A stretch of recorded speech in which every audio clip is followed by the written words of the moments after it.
समला भन्ने ठाउँमा जाने बाटो अनि यहाँबाट चाहिँ यो याङसिला चोक भन्ने ठाउँ रहेछ। यहाँबाट चाहिँ अब यतापट्टि गएपछि यो कच्ची बाटोको यात्रा हुने रहेछ। अब यो हिँड्दा हिँड्दै एकलट पानी आयो र पानीले हामीलाई मजासँगले एकछिन रोक्यो र अहिले यहाँ पानी रोकिएपछि फेरि हामी अगाडि बढ्दैछौँ। लडेको भैया रोगैरो लडेछ है क्या हो त।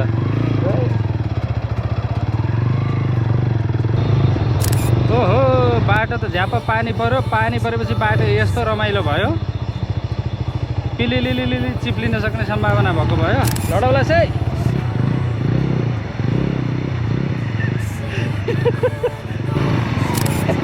केटा जुत्ता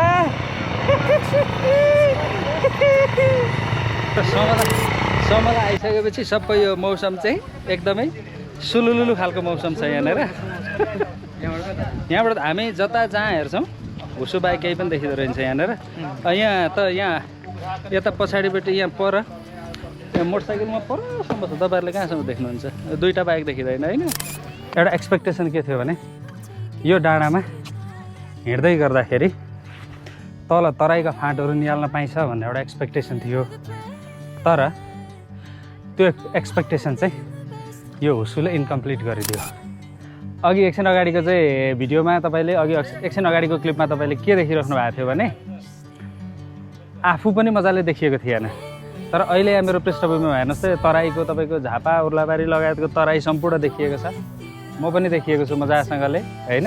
यो खुलेको बेला चाहिँ एकदम राम्रो देखिँदो रहेछ। अब हुसु लागेको बेला चाहिँ केही भन्न सकिँदैन। यताबाट चाहिँ लाइट मिलेर आयो तर यताबाट चाहिँ अब यो सिन यताबाट फेरि राम्रो सिन चाहिँ यतापट्टिबाट देखिन्छ। यही सिँढी चढ्ने बेलामा एउटा पनि यहाँनिर देखिँदैन थियो, केही पनि देखिँदैन थियो। अब अहिले भने घाम लागेपछि यस्तो ब्युटिफुल भइरहेछ यहाँनिर।